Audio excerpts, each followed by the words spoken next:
Prophecy 5. You are my hidden treasure, you are my hidden weapon.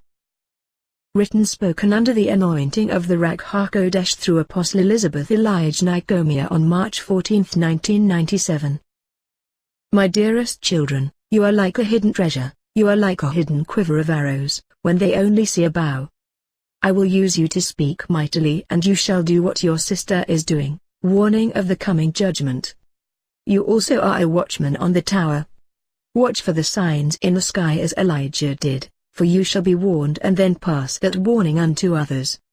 My children, I have anointed you to share the gifts I have given you. You have not had the confidence to do so, the way I have anointed you to do it. But this day I have ordained, you have met with my handmaiden and her gifts and yours have become one. You have stirred up one another gifts. Think this not an accident, for you are one in my spirit. My word within you burns as a blazing sword. The two-edged blade will cut deep. There is much fire shut up in your bones and you don't know what to do with it. Start speaking it forth. My words cannot return unto me void, it must do what I have called forth to be done. I have told you much in secret and you have not shared with others. Now is the time to blow the trumpet and warn of the approaching doom for those who mock or ignore. But a time of blessings for those who obey and seek my face humbly, those who listen for my voice and my sheep know my voice and come to no stranger. These have nothing to fear. Though death surrounds them and you tell them, it will not harm those who are mine, and if they are martyrs the blood goes into the soil only to bring forth more Pauls who used to be Saul and birth forth more Stephens. You are like a Stephen, you are my secret weapon I have hidden. Again I say, you know my voice and you have heard confirmation tonight from another of my prophets. You will end up being used mightily to the ones you have already touched. Do not despise small beginnings, for even a mighty oak tree started from a tiny seed. You are like a mighty oak tree of righteousness, my righteousness.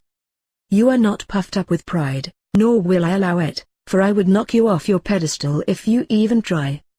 You have stayed humble before me, and I love you so very much, for I see you studying in the late hours, I feel your loneliness and wondering where you belong.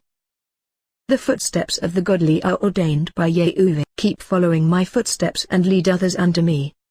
Follow my footsteps and lead others to the tree at Calvary. Follow my footsteps and lead others to the gates of heaven. I have taught you, not man. I have ordained you, not man. You are my hidden treasure, my hidden weapon, and I will begin using you mightily in these end times, and do not be deceived, they are the end times.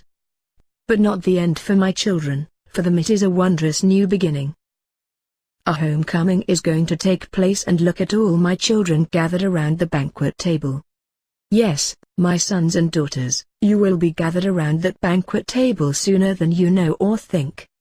First start gathering in the harvest, for it is so great and the laborers are so few. The mocking grows louder as I hear ministers who used to preach my gospel now preach their own gospel. They call themselves gods. I will prove to them who God Yahuwah is.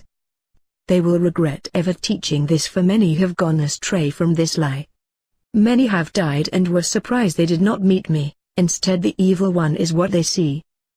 But be not deceived, for I am not easily mocked. Many lies are being told by those spiritual leaders you once could trust. They will be held accountable for what they know.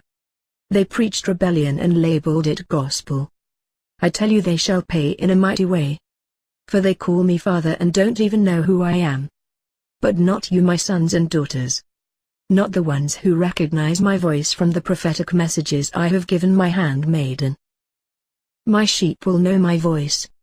Though the stranger's voice they hear may come from a respected pastor, or spiritual leader, where in the past you could trust them, now you cannot anymore. Look not to man but to Yeshua alone as your spiritual leader. Does what these spiritual leaders say line up with the holy word of Yahuwah, or do they take it and twist it to conform to man's image?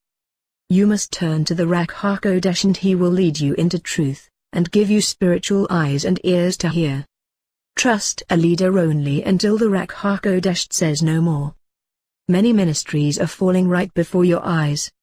It is only the beginning of the year, and what I prophesied has taken place, and more will fall before this year ends. Grieve not for the fallen ministries or ministers, for they were warned. Grieve for the sheep who are deceived and now stop trusting me. Grieve for the sheep as they head into the wolves' den, that because they wear a mask of a sheep they will devour them. They will devour them, for once again the sheep scattered into the enemy's camp because of their itching ears. Watch your ears, my children. Watch your eyes. Be not deceived what a tongue speaks, for although it sounds as smooth as honey, discern the spirit which is speaking it forth. Discern with your eyes. Does it line up with the word of Yehovah? Do they think, aha, now I have studied so much, I have a new revelation, and that revelation does not bring you closer to me, but causes you to go away from me?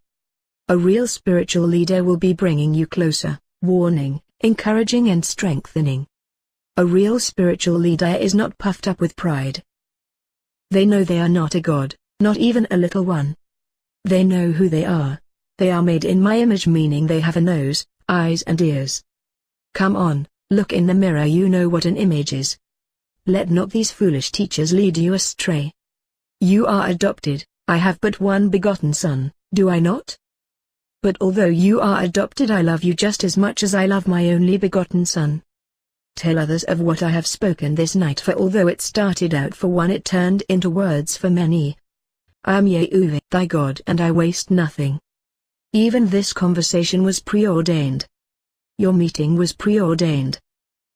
I am telling you now, Yeshua is coming for his bride, and those who are not expecting him will be left behind. Those that are not living like he is returning any day will be left behind. Go about my business and do the work I have called you to do.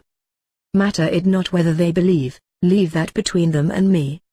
As in the days of Noah they didn't believe.